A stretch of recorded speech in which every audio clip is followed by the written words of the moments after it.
નમસ્તે વિદ્યાર્થી મિત્રો, આગલા વિડીયોમાં આપણે એક્ટિવ અને પેસિવ વોઇસના અમુક નિયમો, એક્ટિવ વોઇસ કોને કહેવાય, પેસિવ વોઇસ કોને કહેવાય, એક્ટિવમાંથી પેસિવમાં રૂપાંતર કરવા માટેના નિયમો વગેરે જોયા હતા. આજે આપણે સિમ્પલ પ્રેઝન્ટ ટેન્સ એટલે કે સાદો વર્તમાનકાળ એની અંદર એક્ટિવ વોઇસમાંથી પેસિવ વોઇસમાં રૂપાંતર કઈ રીતના કરવું તેની ચર્ચા કરશું.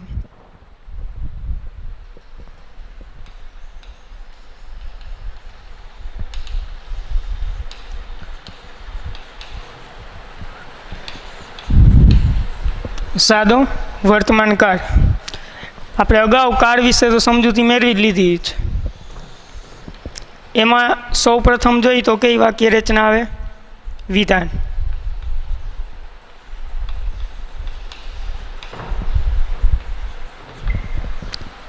વિધાન વાક્ય રચનાની અંદર એક્ટિવ વોઇસ અને પેસિવ વોઇસ બંને વાક્ય રચના જોશું. એક્ટિવ વોઇસની વાક્ય રચના સબ્જેક્ટ એટલે કે કર્તા પ્લસ ક્રિયાપદનું મૂળ રૂપ એટલે કે V1 અથવા એસ કે ES લાગેલ હોય પ્લસ કર્મ એટલે ઓબ્જેક્ટ અને અન્ય શબ્દ એટલે કે અધર વર્ડ્સ. એને આપણે પેસિવમાં ફેરવીએ તો એની પેસિવ વાક્ય રચના કેવી થશે? તો આપણે જે એક્ટિવ પેસિવના નિયમ હતા એ નિયમને ફોલો કરીએ તો પહેલો નિયમ શું હતો કે વાક્યમાં જે કર્મ છે એને ક્યાં લાવવાનો? કર્તાના સ્થાને. કર્મ શું? ઓબ્જેક્ટ ઓ એ ક્યાં આવી જાય? કર્તાના સ્થાને. પ્લસ જે તે કાળ મુજબ ટુ બીના રૂપ નિયમ નંબર 2. તો અહીંયા સાદો વર્તમાન કાળ છે એટલે વર્તમાન કાળ તો એમાં ટુ બીના રૂપ ક્યાં આવે? 3. એમ, ઇઝ, આર. પ્લસ હંમેશા ક્રિયાપદનું V3 એટલે કે ભૂતકૃદંત. ક્રિયાપદનું અહીંયા જે V1નું રૂપ છે એ કયું થઈ જશે? V3. પ્લસ ત્રીજો નિયમ, કર્મ જે છે એ કર્મની જગ્યાએ શું આવશે? કર્તા. પણ સાથે શું લાગે? બાય. એટલે કે by plus subject other words. બરાબર. સાદા વર્તમાન કાળની અંદર વિધાન વાક્ય રચનામાં એક્ટિવ વોઇસની વાક્ય રચના અને આ છે એ પેસિવ વોઇસની વાક્ય રચના. ઉદાહરણ જોઈએ. એક્ઝામ્પલ, આઈ પ્લે ક્રિકેટ ડેઇલી. હું દરરોજ ક્રિકેટ રમું છું. હવે એનું પેસિવ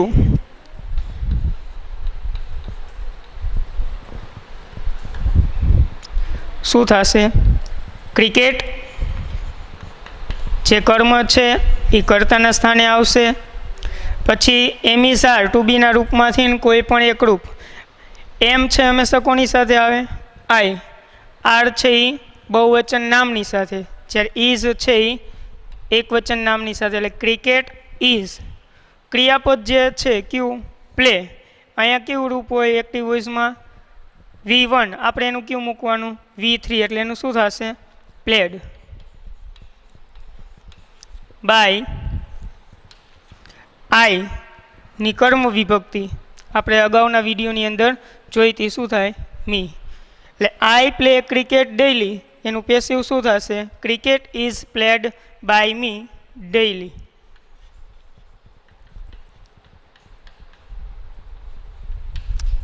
એવી જ રીતના પછીની જે વાક્ય રચના આવી કઈ આવશે?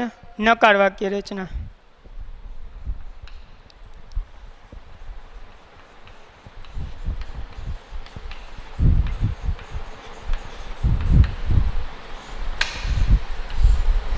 નકાર વાક્ય રચનાની અંદર એક્ટિવ વોઇસ શું હોય? તો કે સબ્જેક્ટ હેલ્પિંગ વર્બ તરીકે આપણે ડુ અને ડઝનો ઉપયોગ કરીએ છીએ. Plus not plus V1 plus object plus other words. આ એની એક્ટિવ વોઇસની વાક્ય રચના. હવે એની પેસિવ વોઇસની વાક્ય રચના. તો આપણો નિયમ કર્મ છે એ શરૂઆતમાં આવે કર્તાના સ્થાને. બીજું, હંમેશા જે તે કાળ મુજબ ટુ બીનું રૂપ, તો અહીંયા વર્તમાન કાળ છે તો ટુ બીનું રૂપ શું આવશે? એમ ઇઝ આર. એટલે કે ડુ ડઝની જગ્યાએ સાદો વર્તમાન કાળ હોય તો શું મૂકવાનું રહે? એમ ઇઝ આર.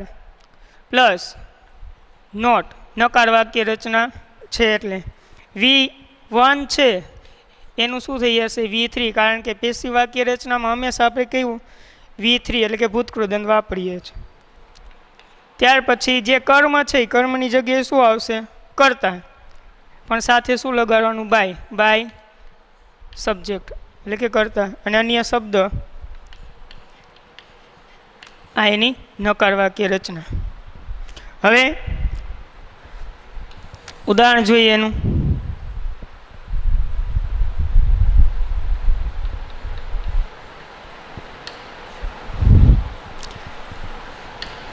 She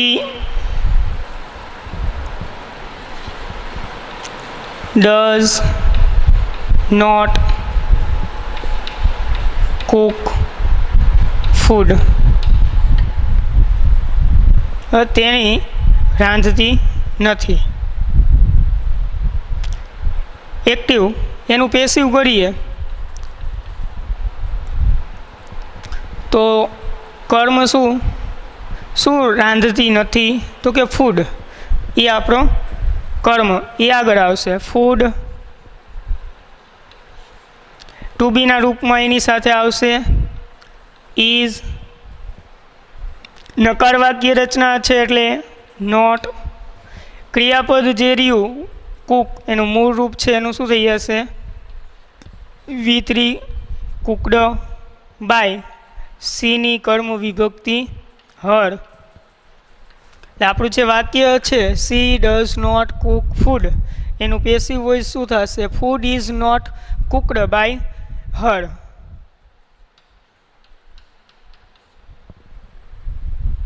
ત્યાર પછીની જે આપણે વાક્ય રચના છે એ સહાય કારક પ્રશ્નાર્થ વાક્ય રચના. બરાબર. સહાયકારક પ્રશ્નાર્થ વાક્ય રચના કોને કહેવાય એ આપણે જાણીએ છીએ. જે પ્રશ્નોના જવાબ આપણે યસ અથવા નોમાં આપતા હોય તેવા પ્રશ્નોને આપણે કેવા પ્રશ્નો કહીએ? સહાયકારક પ્રશ્નાર્થ. બરાબર. એની વાક્ય રચના એક્ટિવ વોઇસમાં આપણે જોઈએ તો શું આવશે? તો કે સૌપ્રથમ સહાયકારક જે ક્રિયાપદો છે હેલ્પિંગ વર્બ ડુ ડઝ, ત્યાર પછી સબ્જેક્ટ ક્રિયાપદનું મૂળ રૂપ V1, ઓબ્જેક્ટ અધર વર્ડ્સ પ્લસ પ્રશ્નાર્થ ચિહ્ન. એની પેસિવ વાક્ય રચનામાં વાક્ય રચનાની અંદર ડુ ડઝની જગ્યાએ શું મૂક્યું હતું? એમ ઇઝ આર. એવી રીતના અહીંયા વાક્યની શરૂઆતમાં ડુ ડઝની જગ્યાએ આપણે શું મૂકવાનું રહેશે? Am is are. Am is are plus subject છે એની જગ્યાએ આપણે શું લાવવાનું? કર્મ. ક્રિયાપદ V1 છે એની જગ્યાએ હંમેશા શું થઈ જશે? V3. ઓબ્જેક્ટની જગ્યાએ કરતા આવે પણ સાથે શું લાગે? બાય. અધર વર્ડ્સ પ્લસ પ્રશ્નાર્થ ચિહ્ન. ઉદાહરણ જોઈએ.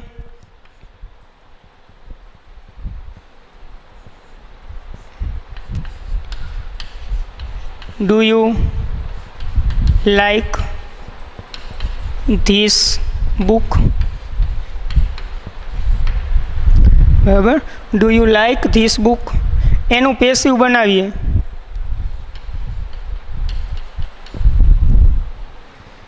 તો આપણો જે પહેલો નિયમ હતો કે કર્મને કર્તાના સ્થાને લાવવાનું, તો આમાં કર્મ શું? તો કે ધીસ બુક એને ક્યાં લાવવાનું? કર્તાના સ્થાને, એટલે કે યુના સ્થાને, નહીં કે ડુના સ્થાને. એટલે આપણે યુની જગ્યાએ શું લાવશું? This book.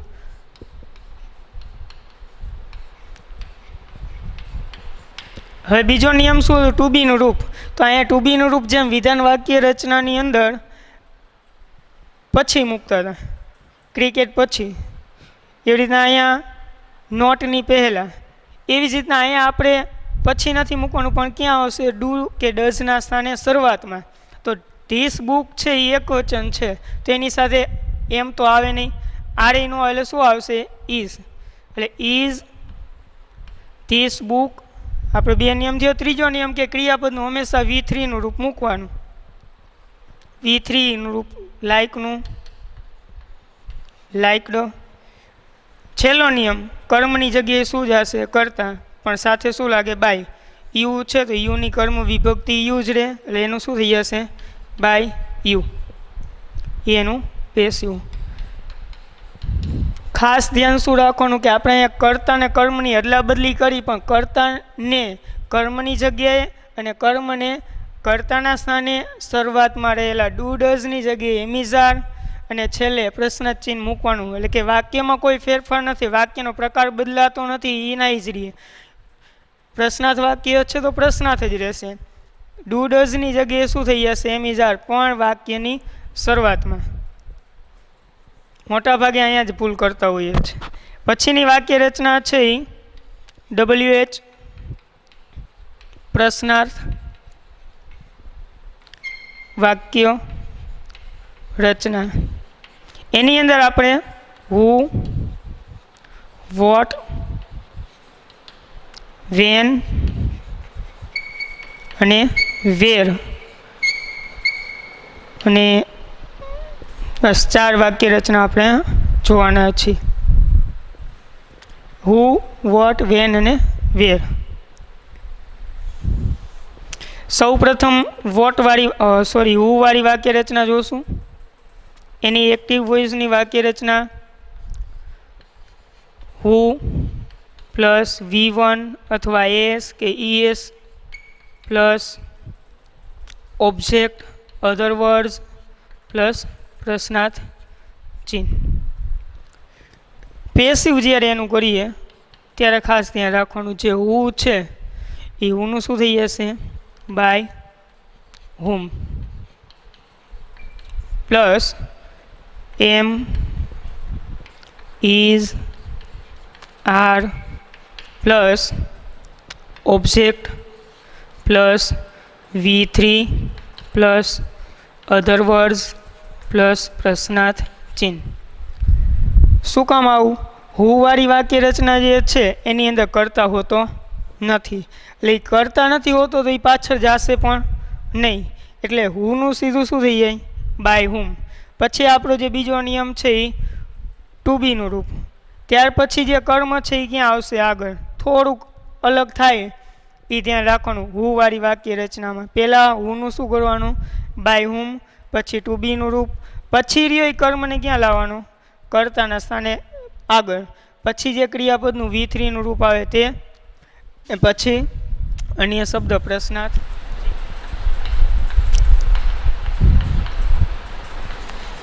Who read that story. બરાબર. પેલી વાર્તા કોણે વાંચી?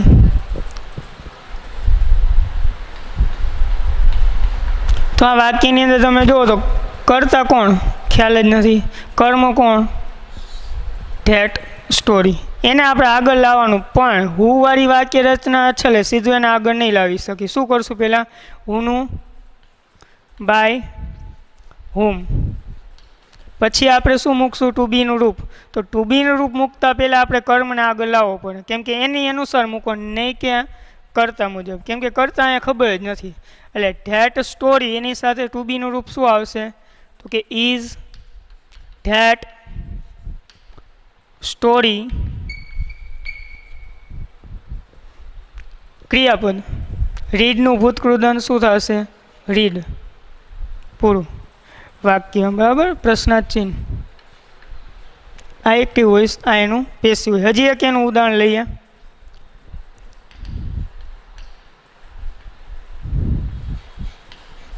હુ રાઇટ ધીસ પોએમ ડેઇલી. કોણ દરરોજ આ કાવ્ય લખે છે? તો હુંનું આપણે શું કરશું પહેલાં? By, whom. ટુ બીનું રૂપ મૂકવાનું છે, પણ પહેલાં સાથે શું લાવવું પડશે? કર્મ શું છે? This poem. એની સાથે શું આવે એક વચનમાં? Is. Is this poem written by, sorry આમાં બાય આવશે નહીં, ડેઇલી. બરાબર. આ રીતનું હુવાળી વાક્ય રચનામાં થોડુંક ધ્યાન રાખવું. ત્યાર પછીની આપણી વાક્ય રચના જે જોવાની છે એ કોની આવશે? વોટ. તો વોટવાળી વાક્ય રચનામાં એક્ટિવ વોઇસ કઈ રીતનું હોય? તો પહેલાં WH પ્રશ્નાર્થ એટલે કે વોટ, પછી હેલ્પિંગ વર્બ એટલે કે ડુ અને does, plus subject, plus V1, plus other words, plus પ્રશ્નાર્થ ચિહ્ન. તો વાક્ય રચના જોઈને તમને ખ્યાલ આવી ગયો કે વાક્યની અંદર શું ન હોય? તો કે કર્મ, ઓબ્જેક્ટ હોતો નથી. તો એનું પેસિવ બનાવીએ ત્યારે શું થશે? તો આપણે આપણા નિયમને જ વળગી રહેવાનું. વોટ રહ્યું એને એમને રાખો. ટુ બીનું રૂપ હંમેશા આમાં શું આવશે? ઇઝ. એમિઝાર નહીં આવે, કારણ કે આમાં કર્મ આપણે જે આગળ લાવવાનો છે એ કર્મ આપણને ખબર જ નથી, એટલે ટુ બીના રૂપ તરીકે હંમેશા ઇઝ આવશે. જે કરતા છે એ પાછળ વહીએ સીધું ક્રિયાપદનું જે V1નું રૂપ છે એની જગ્યાએ શું આપણે મૂકી દઈશું? V3 by plus S plus other words plus પ્રશ્નાર્થ ચિહ્ન. ફરી એક વોટનું વોટ. ડુ ડઝની જગ્યાએ એક ટુ બીનું રૂપ કયું? ઇઝ. કરતા છે એ પાછળ વહ્યા છે બાય સાથે, અને V1 છે એ સીધું ટુ બીના રૂપ પછી V3, કારણ કે અહીંયા વાક્યની અંદર કર્મ હોતો નથી ને આગળ આવતો નથી. અધર વર્ડ્સ પ્રશ્નાર્થ ચિહ્ન. એક્ટિવ વોઇસની અંદર what do you do daily. બરાબર. તો એમાં જોઈએ એનું પેસિવ. તો વોટનું વોટ એમનેમ જ રહેશે.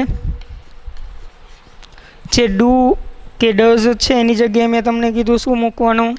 ઇઝ. યુ છે એ કરતા છે એ કર્મની જગ્યાએ પાછળ જતું રહેશે. એ પહેલાં શું આવશે? ક્રિયાપદ. તો આ ડુ ક્રિયાપદ છે એનું V3નું રૂપ શું થશે? Done by you daily. વોટનું વોટ એમને ડુ ડઝની જગ્યાએ ઇઝ. યુ છે એ પાછળ બાય સાથે, ક્રિયાપદ છે એ ડન, V1નું V3, ડેઇલીનું ડેઇલી. ત્યાર પછી વેન. તો વેનવાળી વાક્ય રચનામાં સમય સૂચક શબ્દ હોતો નથી. એક્ટિવ વોઇસમાં when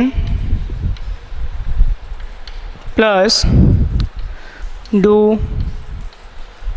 does subject V1 plus object.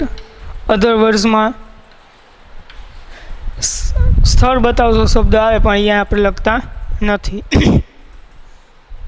એનું પેસિવ કરીએ તો વેન એમને ડુ ડઝની જગ્યાએ આપણે શું મૂકશું? એમ, ઇઝ, આર પ્લસ સબ્જેક્ટ છે એની જગ્યાએ શું આવશે? ઓબ્જેક્ટ. V1 છે એનું થઈ જશે V3. સબ્જેક્ટ રહ્યો એ ઓબ્જેક્ટની જગ્યાએ બાય ની સાથે જતો રહેશે, પ્લસ પ્રશ્નાર્થ ચિહ્ન.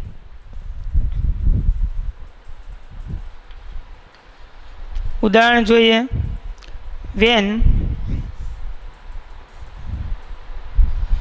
Do you do your homework, બરાબર. તું તારું હોમવર્ક ક્યારે કરસ, ગૃહ કાર્ય ક્યારે કરસ, તો એનું પેસિવમાં રૂપાંતર કરીએ તો પહેલાં જે WH શબ્દ છે એને એમનેમ જ રાખવાનો, એમાં કોઈ ફેરફાર કરવાનો નથી.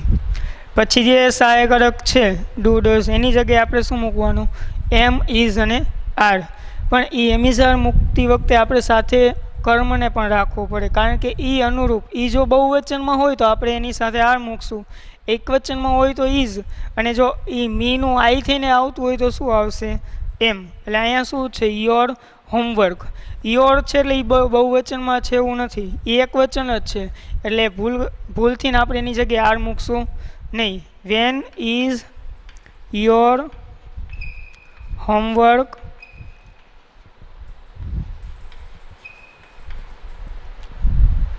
When is your homework. પછી જે ક્રિયાપદ છે ડુ, એનું V3નું રૂપ એટલે કે ડન બાય યુ, એનું પેસિવ.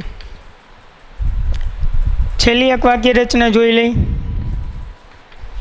વેન પછી વેર, એની એક્ટિવ. આના જેવી જ વાક્ય રચના બને, ખાલી એક વેનની જગ્યાએ શું આવીએ, where. Where helping verb do does plus subject plus V1 plus object plus પ્રશ્નાર્થ ચિહ્ન. પેસિવ વોઇસની અંદર વેરનું વેર, ડુ ડઝની જગ્યાએ એમ, ઇઝ, આર પ્લસ સબ્જેક્ટ છે એની જગ્યાએ શું આવશે, ઓબ્જેક્ટ. V1 છે એનું V3 અને સબ્જેક્ટ ઓબ્જેક્ટની જગ્યાએ બાય સાથે, બરાબર. વેન જેવું જ છે, ખાલી એક વેરથી પ્રશ્ન પૂછે, એમાં શું હોય તો કે સ્થાન જાણવા માટે, સ્થળ જાણવા માટે ક્રિયા ક્યાં થાય છે. બાકી બંનેની વાક્ય રચના કેવી, સમાન.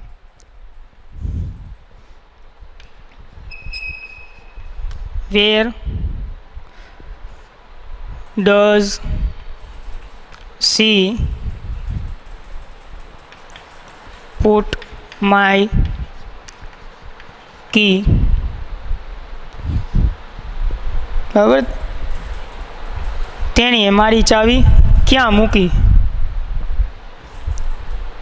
એનું પેસિવ કરીએ તો પહેલાં વેર એમને ડુ ડઝની જગ્યાએ મેં તમને કીધું એમિઝાર આવે, પણ એમિઝાર મૂકતી વખતે આપણે સાથે શું રાખવાનો, કર્મ. કર્મ શું, માય કી, એક વચન છે એટલે શું આવશે, ઇઝ માય કી. ક્રિયાપદ જે રહ્યું પુટ, પુટનું V3 put, put put put. ત્યાર પછી જે કર્તા છે એ કર્મની જગ્યાએ સીનું શું થઈ જાય, હર બાય હર, બરાબર. આ રીતની દરેકે દરેક વાક્ય રચનાઓ છે. પહેલી વિધાન વાક્ય રચના, બીજી નકાર વાક્ય રચના, ત્રીજી સહાયકારક પ્રશ્નાર્થ, ચોથી WH પ્રશ્નાર્થ, અને ત્યાં એની અંદર વોટ, વેન ને વેર, આ 3-4 વાક્ય રચનાઓ આપણે જોયેલી છે. હવે આપણે આમ જોવા જઈએ તો એ દરેકે દરેકની અંદર ખાલી એક મૂકતી વખતે શું ખાસ ધ્યાન રાખવાનું, એમિઝાર મૂકીને એ ધ્યાન રાખવાનું, બીજે ક્યાંય ભૂલ નથી થતી. બાકી પહેલો નિયમ આપણો જે રહ્યો એ નિયમ પ્રમાણે જ કર્તાની જગ્યાએ હંમેશા કોને લાવવાનું, કર્મને. બીજો નિયમ આપણો જે હતો એ જ કયો, કર્તાને કર્મની જગ્યાએ લઈ જવાનું.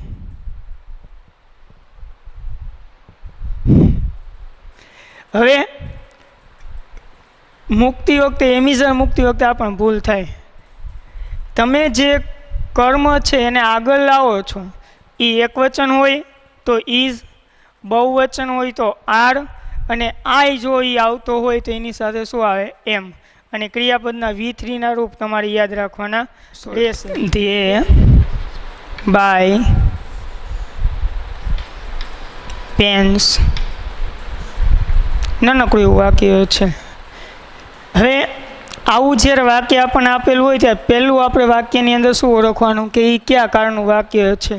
અહીંયા તો આપણે શીખીએ સાદો વર્તમાન કાળ એટલે આપણને ખબર જ છે કે આ સાદા વર્તમાન કાળનું વાક્ય છે.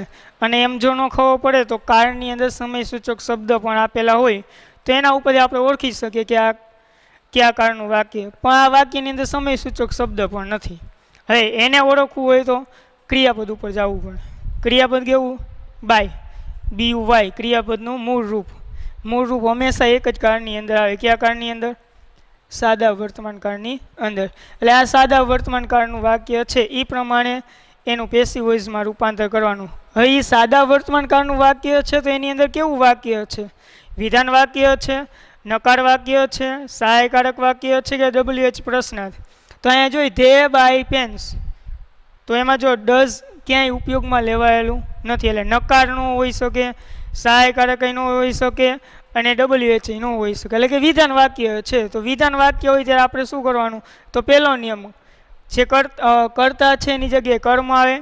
જે કર્મ છે એ કર્તાની જગ્યાએ જાય, સાથે બાય લાગે અને ક્રિયાપદ જે રહ્યું એમાં એમિઝાર પ્લસ V3 થઈ જાય.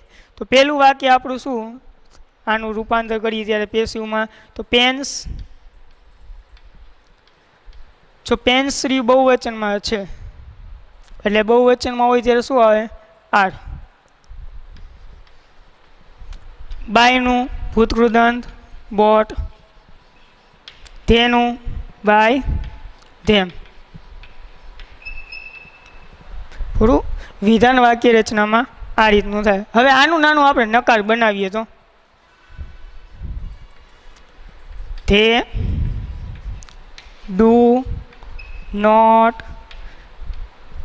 By pens. તો નિયમ તો આપણે એના ખાલી એક નકાર બનાવ્યું તો આ પેન રહ્યું ક્યાં આવશે? શરૂઆતમાં. ડુની જગ્યાએ એમિઝાર મૂકશું. પેન્સ બહુવચનમાં છે એટલે શું આવશે? આર. નકાર છે એટલે નોટ, બાયનું ભૂતકૃદંત બોટ, ધેનું થઈ જશે શું? By them. હવે એનું સહાયકારક બનાવીએ તો સહાયકારક બનાવવા માટે ડુ ડઝ આગળ આવે તો ધે કરતા છે એટલે એની સાથે શું આવશે? ડુ. ધે બાય પેન્સ પ્રશ્નાર્થ ચિહ્ન. Do they buy pens. બરાબર. તો એ વાક્ય પ્રશ્નાર્થ વાક્ય છે. એટલે આપણો પહેલો નિયમ શું? પેસિવમાં રૂપાંતર કરવાનું કે કર્તા છે ની જગ્યાએ કર્મ આવે. એટલે પહેલાં તો આપણે કર્તાની જગ્યાએ પેન્સને લઈ આવશું કર્મ. હવે જે એમિઝર આપણે પછી મૂકતા એને પહેલાં મૂકવાનું એટલે શું આવશે? આર. બાયનું બોટ, બાય ધેનું ધેમ. એવી જ રીતના પછીની વાક્ય રચના એટલે કઈ? હુ વાળી વાક્ય રચના. તો આમાં નામાં બનાવીએ હુ બાય પેન્સ. તો હુંનું આપણે શું કરતા હતા? બાય હુમ. પછી ટુ બીનું રૂપ તો અહીંયા હંમેશા બને ત્યાં સુધી બહુવચન છે એટલે શું આવશે? Are pens. એટલે જ્યારે તમે ટુ બીનું રૂપ મૂકો ત્યારે કર્મને સાથે રાખવાનું. કર્મ એક વચન હોય તો ઇઝ, બહુવચન હોય તો આર. તો આર પેન્સ બાયનું બોટ. એવી રીતના વોટવાળી વાક્ય રચના.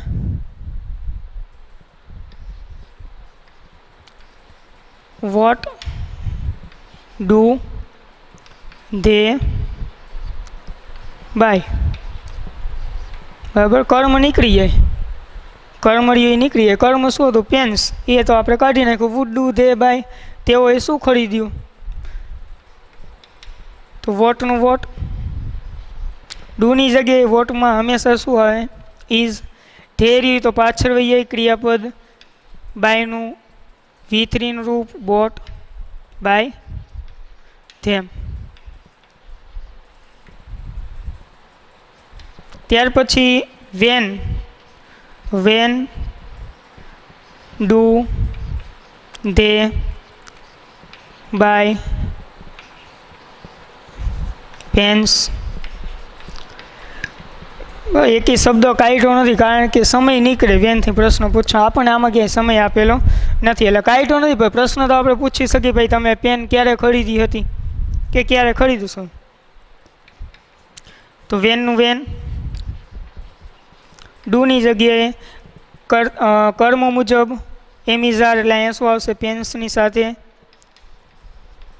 આર, પછી પેન્સ, બાયનું બોટ બાય ધેમ. એવી જ રીતના where, where do they buy a pen. પેન્સની જગ્યાએ શું કરી નાખ્યું મેં અ પેન, એક વચન કર્યું એનું.